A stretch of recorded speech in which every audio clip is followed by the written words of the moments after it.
SIP systematic investment plan અત્યારે આપણે સૌ નાની મોટી રકમ એસઆઈપીમાં ઇન્વેસ્ટ કરતા થઈ ગયા છે. આપણે ઇન્વેસ્ટમેન્ટ શેના આધારે કરીએ છીએ ખબર છે કે આપણે એની હિસ્ટ્રી જોઈએ, આપણે એનું પાસ્ટ જોઈએ કે કયો ફંડ મને રિટર્ન વધારે આપે છે, રિટર્નના પર્સન્ટેજ એના વધારે છે. એ જ પ્રમાણે આપણે નાનું મોટું રોકાણ કરતા થઈ ગયા છે. પરંતુ ફંડના જે મેનેજમેન્ટ કરતા હોય છે તે લોકો પોતાની એક અલગ સ્ટ્રેટેજીથી ફંડને અપડાઉન કરતા હોય છે. એસઆઈપીનો એક એવો પ્લાન જેનાથી કદાચ આપ સૌ અજાણો છો અને ફાયદો વધારે થવાનો છે. એના માટે આ પ્લાન તમારી વચ્ચે, આ પદ્ધતિ તમારી વચ્ચે જણાવવા માટે આવ્યો છું. સ્ટેપઅપ પદ્ધતિ. મિત્રો, એસઆઈપીમાં સ્ટેપઅપ પદ્ધતિથી તમે રોકાણ જેમ જેમ વધારે કરતા થશો તેમ તેમ તમને રિટર્ન પણ એવું મળતું રહેશે. જસ્ટ એક લિટલ એક્ઝામ્પલ આપું. દર મહિને આપણે 2000નું રોકાણ કરીએ છીએ. 15 વર્ષ માટે રોકાણ કરીએ.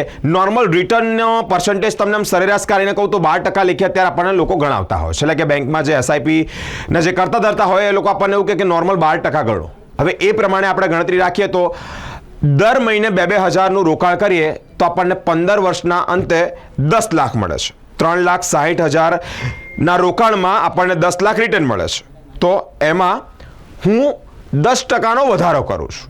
સ્ટેપઅપ પદ્ધતિ અનુસાર 10%નો વધારો કરું છું, જેમાં 2,000 પહેલા મહિને, પછી 2,200, પછી 2,420 અને 15મા વર્ષે 7,600નું રોકાણ કરું તો 10%ના વધારાના અર્થે આપણને મળી રહ્યા છે 7 લાખના વધારાની સાથે 17,19,573. મિત્રો, સિમ્પલ ફાયદો 4 લાખનો હું તમને બતાવ્યો.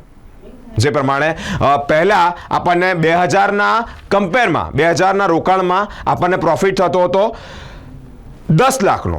તે જ પ્રમાણે 10% વધારી અને 4 લાખના ફાયદો થયો આ સ્ટેપઅપ પદ્ધતિમાં. સ્ટેપઅપ પદ્ધતિમાં જેમ જેમ મોંઘવારીની અસર થતી જાય તેમ તેમ આપણે રોકાણ વધારતા હોઈએ છીએ તો તેમ તેમ આપણને રિટર્ન પણ વધુ મળતું હોય છે. 10%ના રિટર્ન સાથે સ્ટેપઅપ પદ્ધતિ અંતર્ગત આપને માહિતી આપી. આ સ્ટેપઅપ પદ્ધતિથી રોકાણ કરીએ એસઆઈપીમાં તો કદાચ આપણા રોકાણની સામે ઘણા બધા એવા પર્સન્ટેજ વધશે, રિટર્નના પર્સન્ટેજ વધશે. હું અત્યારે તમને સ્ટેપઅપ પદ્ધતિમાં 10%ના વધારા સાથેની રકમ કીધી કે 3 લાખનો ફાયદો થયો.